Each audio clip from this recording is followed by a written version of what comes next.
Hi friends, welcome back to my channel కావి కథలు. నేనైతే ఈరోజు మీ అందరితో ఆల్ఫ్రెడో పాస్తా రెసిపీ షేర్ చేసుకుందాం అనుకుంటున్నాను. ఇదైతే నా ఫేవరెట్ డిష్ అనమాట.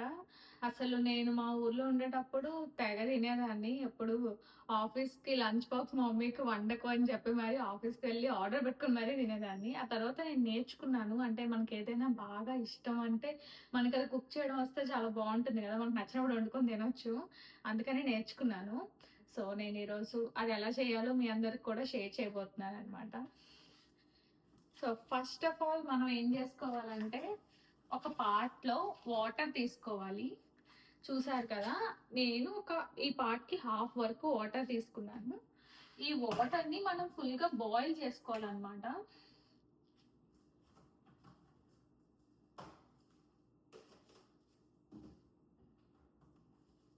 ఈ వాటర్ని ఆన్ చేసేసి ఇవి బాగా బాయిల్ అవ్వాలి. ఆ బాయిల్ అయ్యేలోపు మనం ఇందులో సాల్ట్ యాడ్ చేసుకోవాలి. సాల్ట్ ఎంత వేసుకోవాలి అంటే అది ఫుల్ సాల్టీగా ఉండాలన్నమాట. అంటే మనం ఓషన్ వాటర్ ఏమైనా టేస్ట్ చేస్తే ఎంత సాల్టీగా ఉంటుంది అంత సాల్టీగా ఉండాలి వాటర్. అంత సాల్ట్ వేసుకోవాలి. అంటే మనం ఏమైనా దమ్ బిర్యానీ ఉండేటప్పుడు అందులో వాటర్కి ఎంత సాల్ట్ వేసుకుంటాం ఆ టైప్లో అనమాట. ఎందుకంటే పాస్తా ఏంటంటే బాయిల్ అయ్యేటప్పుడు మాత్రమే సాల్ట్ అబ్జర్వ్ చేసుకుంటుంది. వన్స్ బాయిల్ అయిపోయిన తర్వాత మనం కుక్ చేస్తున్నప్పుడు ఎంత సాల్ట్ వేసినా కూడా అది మీ తాలూకు ఆల్ఫ్రెడో పేస్ట్కి పడుతుంది తప్ప సాల్ట్ అనేది పాస్తాకి అస్సలు పట్టదు అనమాట. చప్పగా అయిపోతుంది. అంత ముందుగానే వేసుకోవాలి మనం. అయితే వాటర్ పెట్టేసుకున్నా కదా, ఇప్పుడు ఈ వాటర్ బాయిల్ అయ్యేలోపు నేను నా పాస్తాలో నేను ఏ వెజ్జెస్ అయితే వేయాలనుకుంటున్నానో అవన్నీ కుక్ చేసుకోవడానికని రెడీగా చాప్ చేసి పెట్టుకుందాం అనుకుంటున్నాను. మనం కావాలంటే ఏ వెజిటబుల్ అయినా వేసుకోవచ్చు. మనకు నచ్చిన వెజిటబుల్ యాడ్ చేసుకోవచ్చు. నేనైతే కొన్నిసార్లు స్వీట్ కార్న్ కూడా యాడ్ చేసుకుంటాను. బట్ ఈ రోజు అయితే నేను చికెన్ అండ్ మష్రూమ్ యాడ్ చేద్దాం అనుకుంటున్నాను నా పాస్తాకి. సో ఇదైతే బటన్ మష్రూమ్ అందరికీ తెలిసే ఉంటుంది. ఈ మష్రూమ్, సో ఈ మష్రూమ్ ని నేను చాప్ చేసుకుంటాను అనమాట. ఇప్పుడు నేనైతే మష్రూమ్స్ ని వాష్ చేసేసుకున్నాను. మీకు కావాలంటే మీరు వీటిని పీల్ కూడా చేయొచ్చు. ఇక్కడ ఇలా ఉంటది కదా, ఇక్కడ చూస్తున్నారు కదా, ఇలా మనం తీస్తే ఈ పీల్ కూడా వచ్చేస్తుంది. మష్రూమ్ ని ఇలా కట్ చేసుకుంటున్నాను. చిన్న పీసెస్ గా చేసుకుంటున్నాను నేను. మీకు కావాలంటే కొంచెం పెద్ద పీసెస్ కూడా చేసుకోవచ్చు. నాకు చూసారు కదా, మష్రూమ్స్ అన్ని నేనైతే ఫుల్ గా కట్ చేసేసుకున్నాను. ఇంకా నా వాటర్ కూడా ఆల్మోస్ట్ ఇంకా బాయిల్ అవుతాయి ఇంకొక 1 minute అలా. సో నేను ఇప్పుడైతే ఆయిల్ యాడ్ చేసుకుంటున్నాను. ఆయిల్ యాడ్ చేసుకుంటే ఏంటంటే మన పాస్తా అనేది ఒకదానికొకటి స్టిక్ అయిపోకుండా విడివిడిగా వస్తుంది అనమాట, లేదంటే స్టిక్ అయిపోతుంది. ఇంకా చూసారు కదా, ఈ బాల్స్ అన్నీ కూడా విడిపోయి ఫుల్గా కుక్ అవుతుంది. మధ్యలో మీకు వైట్గా ఒక లైన్ కనిపిస్తుందా? అలా వైట్గా ఉండకూడదు అనమాట. మొత్తం కూడా ట్రాన్స్పరెంట్ అయిపోవాలి. అప్పుడు పాస్తా కుక్ అయిపోయింది. ఇప్పుడు చూసారు కదా, ఇది జూమిన్ అవుతుందా? ఇది ఫుల్ ట్రాన్స్పరెంట్ అయిపోయింది. చూసారా, అసలు వైట్ లైన్ కానీ వైట్గా ఇంకేమీ లేదు. సో ఇది కుక్ అయిపోయింది అనమాట. సో నేనైతే స్టవ్ ఆఫ్ చేసుకుంటున్నాను. ఆఫ్ చేసుకున్న వెంటనే మనం దీన్ని స్ట్రెయిన్ చేసేసుకోవాలి.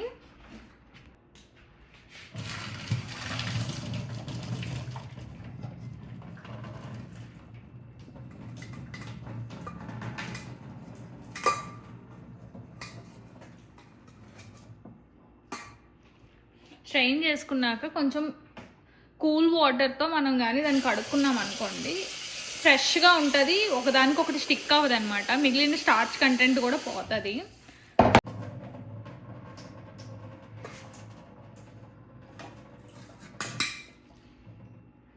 చూసారు కదా, నేనైతే పాస్తాని పక్కకు పెట్టుకుంటున్నాను. ఇప్పుడైతే మనం ఈ చికెన్ని మ్యారినేట్ చేసుకుందాము. ఈ చికెన్ మ్యారినేట్ చేసుకోవడానికి ఫస్ట్ కొంచెం పసుపు అయితే చాలా తక్కువ, ఒక చిటికెడ వేసుకుంటే సరిపోతుంది. తర్వాత కారం, మీకు సరిపడేంత కారం వేసుకోండి. మీకు ఎంత సరిపోతుందంటే అంత వేసుకోండి కారం. తర్వాత సాల్ట్ కూడా అంతే, మీ టేస్ట్కి తగ్గట్టు వేసుకోండి.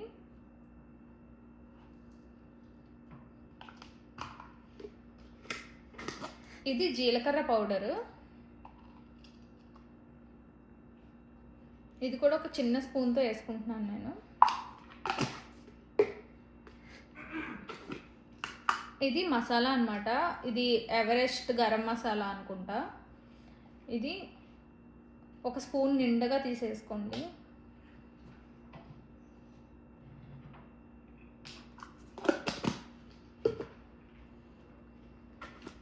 ఇది ధనియా పౌడరు. నేను కొంచెం ధనియా పౌడర్ ఎక్కువ వేసుకుంటాను, మీకు కావాలంటే కొంచెం తక్కువ కూడా వేసుకోవచ్చు. ఇది ఏంటంటే ఆనియన్ పౌడరు. ఇది ఆప్షనల్, మీ దగ్గర ఉంటే వేసుకోండి ఆనియన్ పౌడరు, లేదంటే లేదు.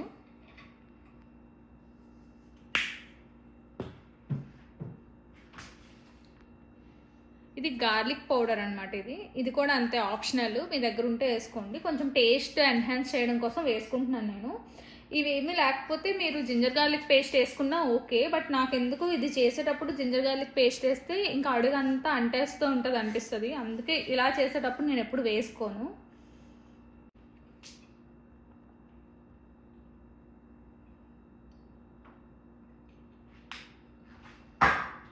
సో ఇంతే. ఇలా మనం ఆయిల్ వేసేసుకొని ఈ స్పైసెస్ అన్నిటినీ కూడా మంచిగా ఈ పీసెస్కి బాగా పట్టేటట్టు మిక్స్ చేసేసుకోవాలి మనం. ఇప్పుడైతే మనం చికెన్ కుక్ చేసుకున్నాము. మనం మ్యారినేట్ చేసుకున్నాం కదా చికెన్, ఈ చికెన్ కుక్ చేసుకుందాం. ఫస్ట్ కొంచెం ఆయిల్ తీసుకోండి. ఆయిల్ అయితే హీట్ ఎక్కింది. ఇప్పుడు మనం మ్యారినేట్ చేసిన చికెన్ యాడ్ చేసుకుంటున్నాము. మీకు కావాలంటే ఎక్కువ చికెన్ లేదా తక్కువ చికెన్, అలా మీకు ఎంత చికెన్ క్వాంటిటీ ఉంటే మీ పాస్తాలో ఇష్టమో అంత చికెన్ మీరు యాడ్ చేసుకోవచ్చు. నేనైతే కొంచెం ఎక్కువగానే కుక్ చేసుకుంటున్నాను చికెన్. చికెన్ అయితే చాలా ఫాస్ట్గా కుక్ అయిపోతుంది. అసలు చికెన్ కుక్ అవడానికి ఒక 5 minutes అంతే, చాలా ఫాస్ట్గా కుక్ అయిపోతుంది. ఎందుకో తెలీదు, ఇండియాలో చికెన్ కుక్ చేసేటప్పుడు ఎక్కువ టైం పడుతుంది అనిపించేది నాకు. ఇక్కడికి వచ్చాక ఏంటంటే మేబీ ఇది ఫ్రోజన్ అవ్వడం వల్ల ఏమో నాకు తెలియదు, కానీ చాలా ఫాస్ట్గా కుక్ అయిపోతుంది అసలు.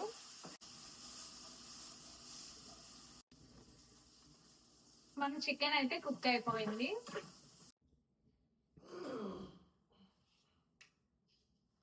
వైట్ సాస్ చేసుకోవడానికి నేనైతే ఆల్రెడీ ప్యాన్ పెట్టుకున్నాను. అందులో కొంచెం బటర్ వేసుకుంటున్నాను. మీ దగ్గర ఒకవేళ బటర్ లేకపోతే ఆయిల్ అయినా వేసుకోవచ్చు. బటర్ వేస్తే ఇంకా కొంచెం టేస్టీగా ఉంటుంది, అందుకని చెప్పి నేను బటర్ యూజ్ చేస్తున్నాను. లేదా మీరు కావాలి అనుకుంటే హాఫ్ బటర్ హాఫ్ ఆయిల్ అలా కూడా వేసుకోవచ్చు. బట్ ఏదైనా న్యూట్రల్ ఆయిల్ వేసుకోండి, అంతేగాని సెసమీ ఆయిల్ లేదా కోకోనట్ ఆయిల్ అలాంటివి వేసుకోవద్దు. సో చూసారు కదా, నేనైతే బటర్ వేయించుకున్నాను. ఆ బటర్ని ఫుల్గా మెల్ట్ చేసుకోవాలి మనం. నేనైతే పాస్తా కోసం 2 వెల్లుల్లి రెబ్బలు తీసుకున్నాను. వీటిని మనం కావాలంటే చాప్ చేసుకోవచ్చు, కానీ చాప్ చేసుకున్న దానికన్నా కూడా మ్యాష్ చేసుకుంటే మంచిగా ఫ్లేవర్ తెలుస్తుంది అనిపిస్తుంది నాకు. వీటిని దంచుకుంటున్నాను. ఇలాంటివి ఉంటాయి కదా మనకి ఇంట్లో, ఇందులో పెట్టి దంచేసుకుంటున్నాను నేను.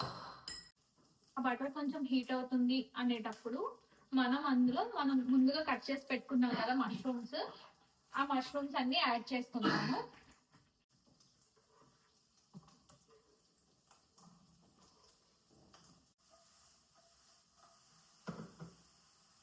మష్రూమ్స్ కూడా ఆల్మోస్ట్ ఒక 2-3 minutes లో కుక్ అయిపోతాయి.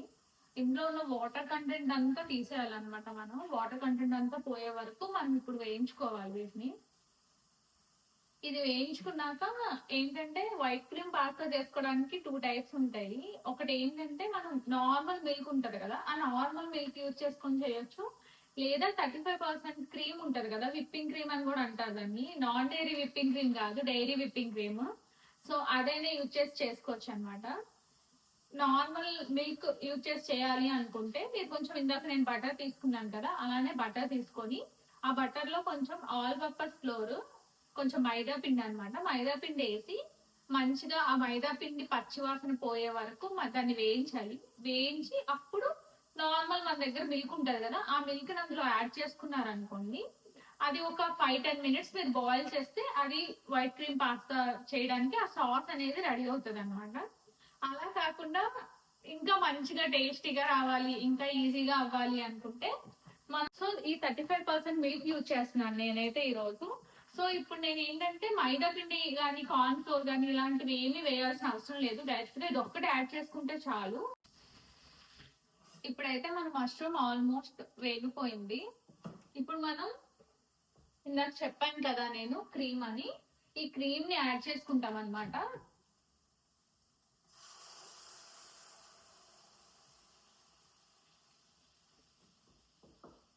మీకు ఎంత క్వాంటిటీ ఆఫ్ క్రీమ్ కావాలి అనుకుంటున్నారో అంత మిల్క్ అనేది యాడ్ చేసుకోవాలి. మనం ఈ క్రీమ్ వేసుకున్నాం కదా, దీన్ని కొంచెం మంచిగా కలుపుకోవాలి.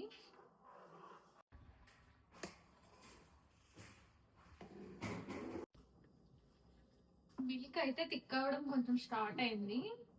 ఇంకొక 2 to 3 minutes పడుతుంది ఇది థిక్ అవ్వడానికి. సో ఈ లోపు నేను కొంచెం సాల్ట్ యాడ్ చేసుకుంటున్నాను. ఎక్కువ సాల్ట్ ఏం పట్టదు ఇంట్లో, చాలా తక్కువ సాల్టే పడుతుంది. కొంచెం కొంచెం కొంచెం వేసుకుంటే బెటర్ ఎప్పుడైనా కూడా. నేనైతే అది బిలీవ్ చేస్తాను. ఫస్ట్ తక్కువ వేసుకున్నాం అనుకుంటే కావాలంటే అది ఎక్కువ అవుతుంది, ముందు ఎక్కువ వేసేసుకున్నాం అనుకుంటే అది తక్కువ అవ్వదు కదా. సో నేనైతే కొంచెం కొంచెం యాడ్ చేసుకుంటూ టేస్ట్ చూస్తూ మళ్ళీ సరిపోకపోతే మళ్ళీ యాడ్ చేసుకొని అలా చేస్తాను. ఒక వంట వండారంటే 10 సార్లు టేస్ట్ చూస్తాను, కానీ టేస్ట్ చూడకుండా అస్సలు చేయలేను నేను. ఇదైతే మోజరెల్లా చీజ్ అన్నమాట. మనం ఏ చీజ్ అయినా వేయొచ్చు, బట్ వైట్ కలర్ చీజ్ వేసుకుంటే బాగుంటది, అంటే కలర్ చేంజ్ అవ్వకుండా ఉంటది. ఏదైనా మీ దగ్గర ఉన్న వైట్ చీజ్ వేసుకోవచ్చు, లేదా మా దగ్గర చీజ్ లేదంటే వేయకపోయినా కూడా ఓకే. అదేమి కంపల్సరీ ఇంగ్రీడియంట్ ఏం కాదు. నేను కొంచెం ఆరిగానో వేసుకుంటున్నాను. ఈ ఆరిగానో అనేది నేను కొంచెం అంటే ఒక 1 టేబుల్ స్పూన్ తీసుకొని క్రష్ చేసుకొని యాడ్ చేసుకుంటాను అనమాట. మీ దగ్గర ఆరిగానో లేదనుకోండి, పార్స్లీ కానీ సిలాంత్రో అంటే కొత్తిమీర కానీ మీ దగ్గర ఉంటే అది కూడా ఫైన్ గా చాప్ చేసుకొని వేసుకోవచ్చు, నో ఇష్యూ. ఇది ఇప్పుడు ఇలా బాగా బాయిల్ అవుతుంది కదా, ఇలా బాయిల్ అవుతున్నప్పుడే మనం కొంచెం చీజ్ కూడా యాడ్ చేసుకుందాం. ఇందాక నేను చూపించాను కదా మీకు మోజరెల్లా చీజ్, దాన్ని నేను చిన్న చిన్న క్యూబ్స్ కింద కట్ చేసుకున్నాను. ఆ చిన్న క్యూబ్స్ అన్నిటిని కూడా యాడ్ చేసుకుంటున్నాను. మంచిగా చీజ్ అంతా మెల్ట్ అయిపోయి ఆ సాస్ లో మిక్స్ అయినంత వరకు మంచిగా కలుపుకోండి దాన్ని. ఇప్పుడే ఒకసారి టేస్ట్ కూడా చూసుకుంటే బెటర్, ఎందుకంటే కొంచెం సాల్ట్ కానీ ఏదైనా ఎక్కువ తక్కువ అయితే అడ్జస్ట్ చేసుకోవచ్చు అనమాట. సాల్ట్ ఒకవేళ ఎక్కువ అయితే ఇంకొంచెం మిల్క్ వేసుకోండి, లేదా తక్కువ అయితే ఇంకొంచెం సాల్ట్ వేసుకోండి. నేనైతే పాస్తాలో పమెజాన్ చీజ్ కూడా కొంచెం వేసుకుంటున్నాను, అంటే కొంచెం మోజరెల్లా కొంచెం పమెజాన్ వేసుకుంటున్నాను. ఇవైతే ఆప్షనల్, మీ దగ్గర ఉంటే వేసుకోండి, లేదంటే లేదు. సో నేను దీన్ని కూడా కొంచెం యాడ్ చేసుకుంటున్నాను. టేస్ట్ తగ్గట్టు వేసుకోవచ్చు, చీజ్ ఇంతే వేసుకోవాలి అని ఏం లేదు. సాస్ చూడండి ఒకసారి, ఇంకా థిక్ అవ్వడం స్టార్ట్ అయింది సాస్ అనేది. చూసారు కదా ఎలా ఉందో, కన్సిస్టెన్సీ చేంజ్ అవుతా వస్తుంది. నేను పాస్తా యాడ్ చేసుకుంటున్నాను. ఇలాంటి పాస్తాలు అయితే మనం ఇలాంటి వాటితో అస్సలు కలుపుకోలేము, అందుకే నేను వీటిని వాడదామని డిసైడ్ అయ్యా. దీంతో అయితే కలుపుకోవడం ఈజీగా ఉంటుంది. సో ఇలా ఫుల్గా మన పాస్తాకి మనం ప్రిపేర్ చేసిన వైట్ సాస్ని మంచిగా కోట్ చేసుకోవాలి.